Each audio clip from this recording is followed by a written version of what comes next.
বিসমিল্লাহির রহমানির রহিম। এখানে আমি মুরগির বুকের অংশ সাথে সসেস নিয়েছি। নিয়ে আমি লবণ আর আদা রসুন পেস্ট, চিলি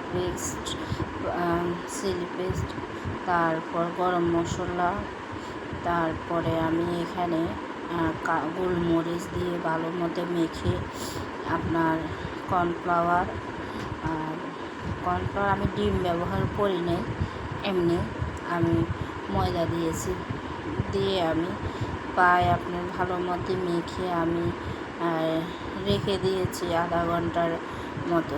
তারপর আমি সয়াবিন তেল দিয়ে আগে চিকেনের টুকরোগুলো ভেজে নিয়েছি। নেওয়ার পর তারপর আমি সসেসগুলো ভেজে নিয়েছি। আমি সসেস এবং চিকেনের টুকরোগুলো হালকা আস্তে অল্প আছে ভেজে নিয়েছি।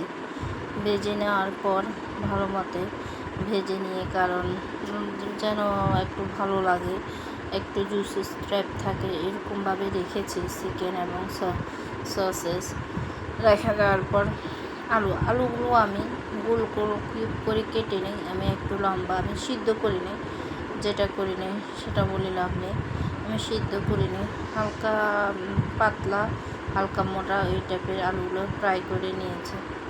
নিয়ে আমি একটা বলে দুজনের জন্য সসেস, চিকেন, আলু ভাজি, ফ্রেঞ্চ ফ্রাই যাকে বলে, তারপর আমি চিলি চিকেন, টমেটো সস দিয়েছি। আমার আবার নিজেরই ঘরে তৈরি মেয়োনিজ ছিল, হোমমেড। আমি সবসময় মেয়োনিজটা নিজে বাসায় বানাই, অনেক ভিডিওতে বলেছি।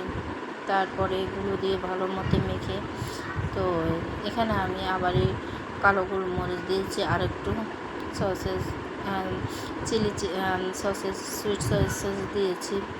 তারপর চিজ দিয়ে আমি ওভেনে বেক করে নিয়েছি। দেখুন কি সুন্দর, একদম বাজারের আমরা যখন কিনে খাই ওটার মতনই হয়েছে, খুবই মজা।